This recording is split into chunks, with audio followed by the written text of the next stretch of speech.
Trading एक ऐसा क्षेत्र है जहां गलतियां अपरिहार्य हैं, लेकिन गलत साबित होने का डर अधिकांश नए और यहां तक कि अनुभवी ट्रेडर्स के लिए सबसे बड़ी मानसिक बाधाओं में से एक है।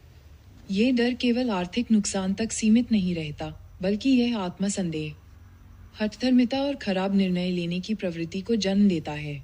जब कोई ट्रेडर यह मान लेता है कि उसे हर बार सही होना चाहिए, तो वह अपने अहंकार को अपनी ट्रेडिंग रणनीति से जोड़ लेता है और मार्केट की वास्तविकता को नकारने लगता है। यह मानसिकता कई प्रकार की गलतियों को जन्म देती है, जैसे कि अपने विचार से चिपके रहना, स्टॉप लॉस हिट होने के बावजूद ट्रेड को होल्ड करना, खुद को सही साबित करने के लिए एवरेज डाउन करना, और अगर मैंने ट्रेड बंद किया और यह वापस ऊपर चला गया तो जैसी मानसिक उलझनों में फंस जाना। सबसे पहली समस्या अपने विचार से चिपके रहना है, जिसमें एक ट्रेडर अपने एनालिसिस पर जरूरत से ज्यादा आत्मविश्वास रखता है और यह मान बैठता है कि मार्केट को उसके विश्लेषण के अनुसार ही चलना चाहिए।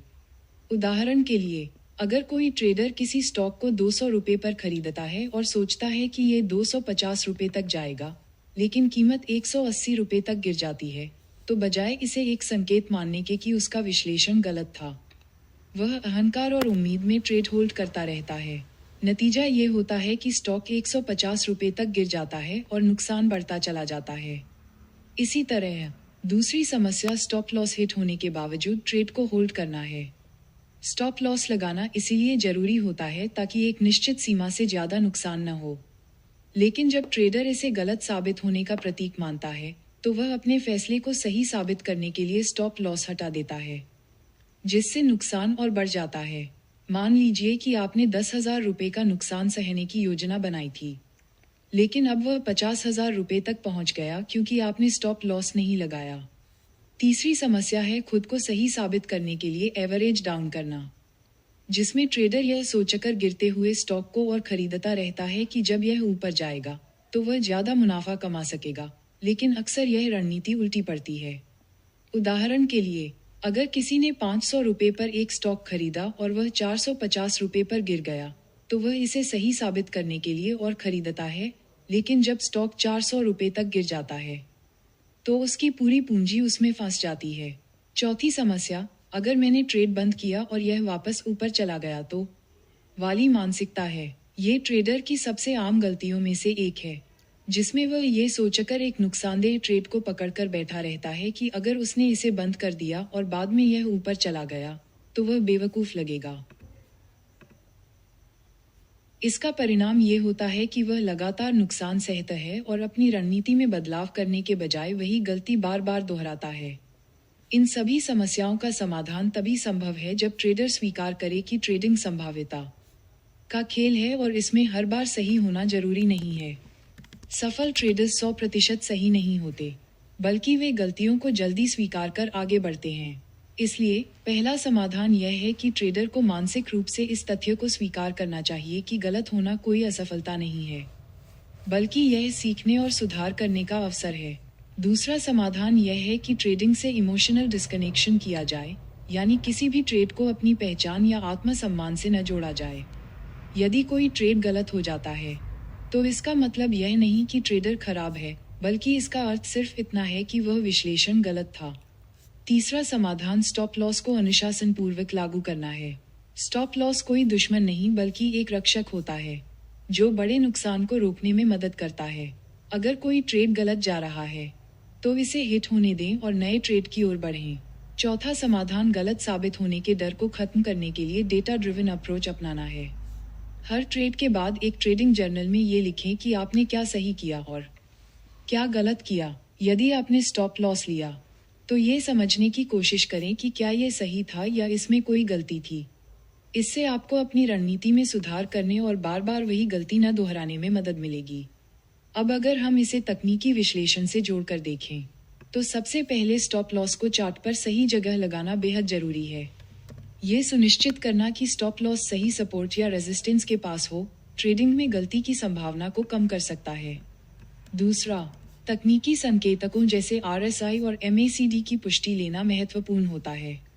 यदि RSI 70 से ऊपर है, तो यह ओवरबॉट स्थिति दर्शा सकता है, जबकि MACD में बियरिश क्रॉसओवर दिख रहा हो, तो ये दर्शा सकता है कि बाजार का रुख बदल सकता है। तीसरा, रिस्क रिवार्ड अनुपात अपनाना चाहिए, जिसमें कम से कम 1:2 या 1:3 का अनुपात हो। इससे यदि एक ट्रेड गलत भी हो जाए तो कुल पूंजी सुरक्षित रह सके। अब सवाल यह आता है कि नए ट्रेडर्स इस अवधारणा को अपने ट्रेडिंग में कैसे लागू कर सकते हैं। सबसे पहले, उन्हें गलत साबित होने को व्यक्तिगत रूप से नहीं लेना चाहिए और इसे मार्केट का स्वाभाविक हिस्सा मानना चाहिए। दूसरा, हर ट्रेड को बैकटेस्ट करना चाहिए और अपनी पिछली गलतियों से सीखना चाहिए। तीसरा, उन्हें एक मजबूत ट्रेडिंग प्लान बनाना चाहिए और बिना किसी बदलाव के उसके नियमों का पालन करना चाहिए। चौथा, वे छोटे छोटे ट्रेड लेकर आत्मविश्वास बढ़ा सकते हैं, जिससे बिना बड़े जोखिम के अनुभव प्राप्त किया जा सकता है। पांचवा, उन्हें हर ट्रेड का विश्लेषण करना चाहिए और अपनी गलतियों को खुले दिमाग से स्वीकार करना चाहिए। अंततः, गलत साबित होने का डर ट्रेडिंग में अहंकार और भावनाओं से जुड़ा होता है। यदि आप इसे अपने ऊपर हावी होने देंगे, तो यह आपको छोटे नुकसान को बड़े नुकसान में बदलने पर मजबूर करेगा। लेकिन यदि आप इसे स्वीकार करते हैं कि गलतियां होंगी और उन्हें जल्दी सुधारने से आप बाजार में लंबे समय तक टिक सकते हैं, तो आप एक प्रोफेशनल ट्रेडर बन सकते हैं। किसी भी महान ट्रेडर की सफलता इस बात पर निर्भर नहीं करती कि वह कितनी बार सही था, बल्कि इस पर निर्भर करती है कि उसने गलतियों को कितनी जल्दी पहचाना और उनसे क्या सीखा।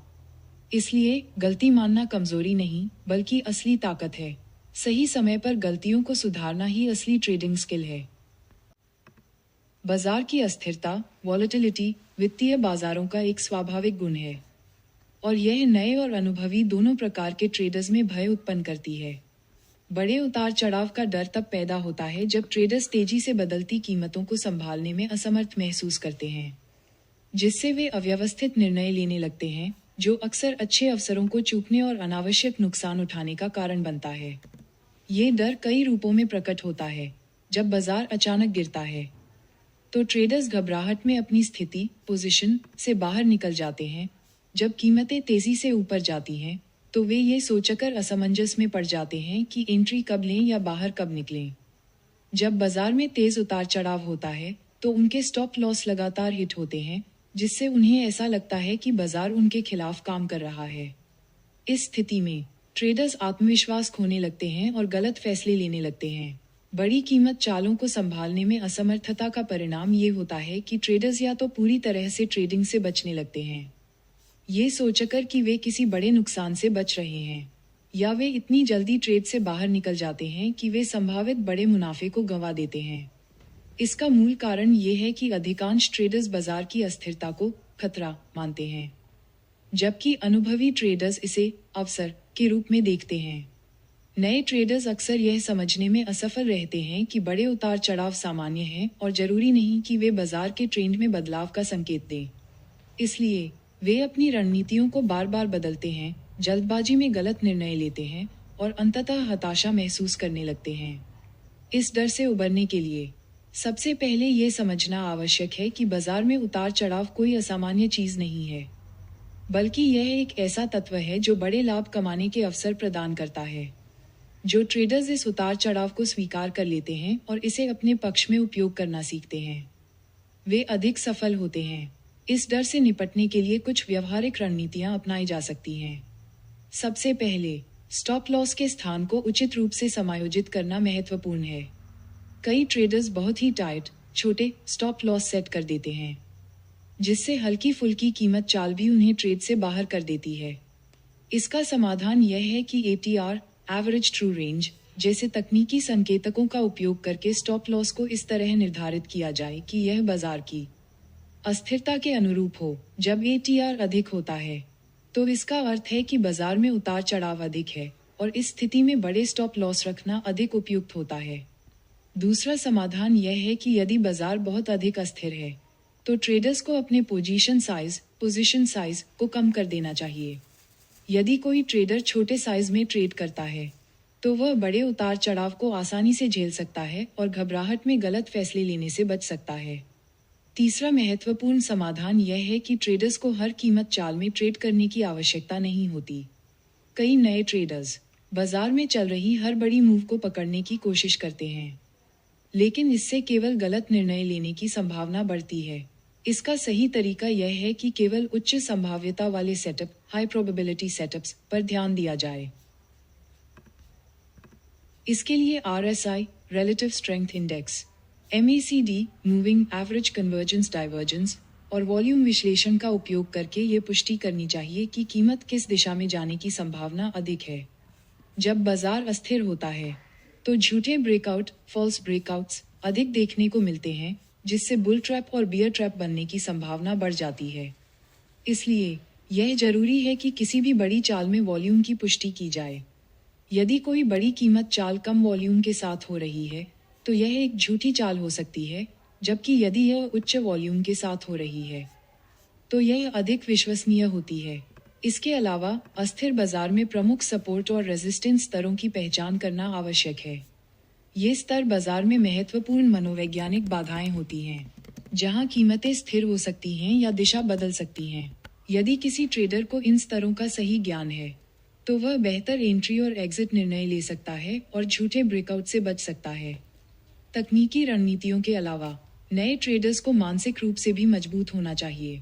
बाजार के बड़े उतार चढ़ाव का डर अक्सर लॉस अवर्जन बायस और रीसेंसी बायस से उत्पन्न होता है, जहां हम हाल की बड़ी कीमत चालों को अत्यधिक महत्व देते हैं और उसी के आधार पर अपने निर्णय लेते हैं। इस डर को दूर करने के लिए ट्रेडर्स को अपने दृष्टिकोण को भावनात्मक से संभाव्यतावादी प्रोबेबिलिस्टिक थिंकिंग में बदलना होगा। इसका अर्थ यह है कि हमें यह स्वीकार करना होगा कि हर ट्रेड में लाभ या हानि संभव है और सफलता का रहस्य व्यक्तिगत ट्रेड्स को लेकर अत्यधिक चिंतित होने के बजाय लंबे समय में सही रणनीति अपनाने में है। इसी के साथ ट्रेडिंग जर्नल रखना एक अत्यंत प्रभावी तरीका है, जिससे ट्रेडर्स अपने पिछले फैसलों का विश्लेषण कर सकते हैं और समझ सकते हैं कि वे बाजार की अस्थिरता में कैसे प्रतिक्रिया देते हैं। जर्नल की मदद से वे ये जान सकते हैं कि क्या वे बार बार जल्दी ट्रेड से बाहर निकल रहे हैं, क्या उनके स्टॉप लॉस बहुत जल्दी हिट हो रहे हैं, या क्या वे अस्थिरता के डर से अच्छे अवसरों को खो रहे हैं। इसके अलावा बैक टेस्टिंग करना भी बहुत लाभकारी हो सकता है, जहां ट्रेडर्स अपनी रणनीतियों को ऐतिहासिक डेटा पर लागू करके ये देख सकते हैं कि वे अतीत में कैसा प्रदर्शन कर सकती थी। जब किसी ट्रेडर को डेटा के आधार पर यह विश्वास हो जाता है कि उसकी रणनीति अस्थिर बाजार में भी काम कर सकती है, तो उसका डर कम हो जाता है और वह अधिक आत्मविश्वास के साथ ट्रेड कर सकता है। अंततः बाजार की अस्थिरता कोई शत्रु नहीं है, यह एक अवसर है जिसे समझकर, स्वीकार करके और सही तकनीकों का उपयोग करके अपने पक्ष में किया जा सकता है। जो लोग बाजार के बड़े उतार चढ़ाव को संभालना सीख जाते हैं, वे दूसरों की तुलना में अधिक सफल होते हैं। सही रणनीति अपनाकर और तकनीकी संकेतकों का उपयोग करके कोई भी ट्रेडर अधिक स्थिर, आत्मविश्वासी और लाभदायक ट्रेडिंग कर सकता है। निष्कर्षतः बड़े उतार चढ़ाव से डरने की बजाय हमें इसे एक अवसर के रूप में देखना चाहिए और अपनी मानसिकता एवं रणनीति को इसके अनुरूप ढालना चाहिए। जैसा कि एक प्रसिद्ध कहावत है, अस्थिरता जोखिम नहीं बल्कि अवसर है। इसे समझें, इसे अपनाएं और इसे अपने पक्ष में करें।